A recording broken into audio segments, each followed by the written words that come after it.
We heard there was so much optimism heading into COP30.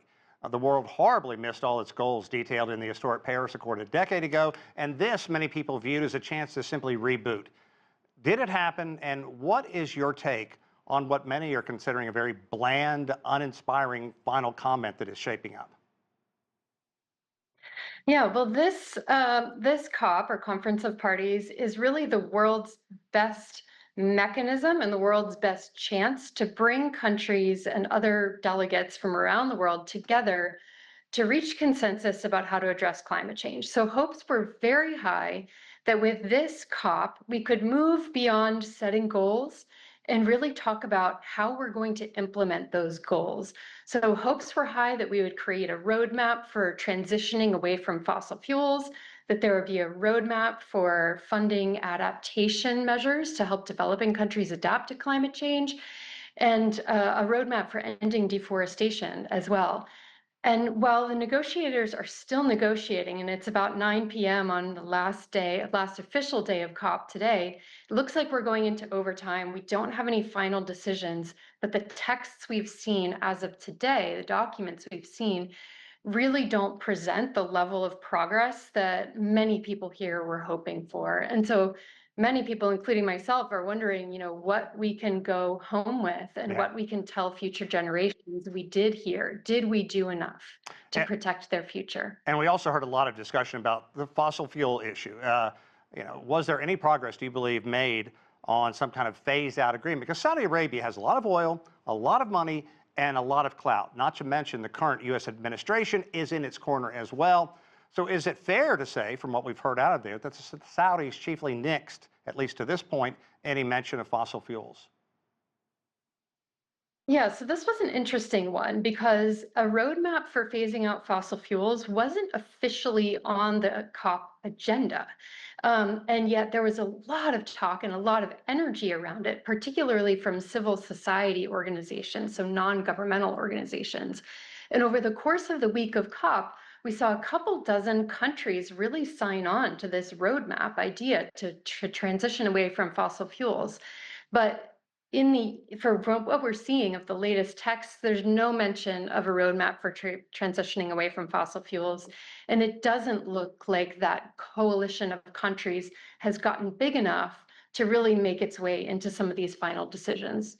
Yeah, and a lot of the most vocal people, the island nations that were out there as well, and they really were looking for leadership from the bigger nations. So what do you think the impact of the United States simply being absent from this session, and also the U.S. president and his chief followers are all climate change deniers? In a time when climate change needs champions and fundings, it did find someone to wear the black hat. Yeah, so I think it's important to just say very clearly that it is unprecedented to not have the United States have an official delegation here at COP. There were some senators who came. There were many civil society organizations like my own, Climate Central, who were present. But in these negotiating spaces, we really didn't have a presence. And that's coupled with the attacks on science, the cutbacks in federal funding for science that we've seen in the United States. So, coming here, I wasn't sure what to expect, given that the US wouldn't have a major presence here. But overall, my sense of the week is that the world is very clearly moving forward, with or without the United States present. And we see that in the energy that even a couple dozen countries committing to a roadmap on fossil fuel transition. We see that in the energy of the G77 plus China, which is a Right. negotiating coalition that includes China and a lot of smaller nations. And we see a lot of advocacy. So is the United States a key player? Absolutely. But the world is going to move on Yeah. whether or not the US is here. And Christina, let's talk more about China, because China has changed dramatically in the past 25, 30 years, and it now has a growing role in moving climate agenda forward in an effort to try to keep temperatures somewhat below the pre-industrial age time. Yeah, that's right. So China was very present here at COP. And I think very present not just in the spaces for Right. negotiations, but also in the conversations that were happening in the room.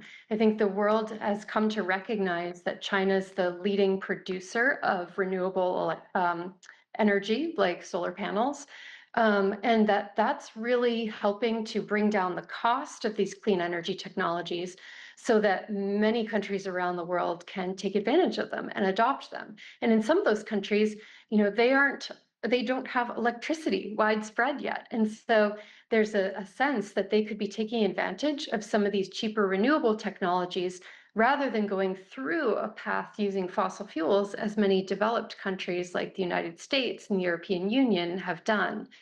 Um, so it is really interesting to see kind of the world's perception of China as a real renewable energy leader changing. Now, that said, they did come out with a nationally determined contribution, which is their pledge to reduce emissions over time. And many here at COP said that they were somewhat underwhelmed by China's level of ambition with that. But they also said that China tends to under promise and over deliver. Hmm. So I think time will tell what China's emissions ultimately end up looking like. Okay, everybody packs up soon and looks to Turkey for COP31 next year. Kristina, thank you so much for your insight. We appreciate it. Thanks so much, Sean.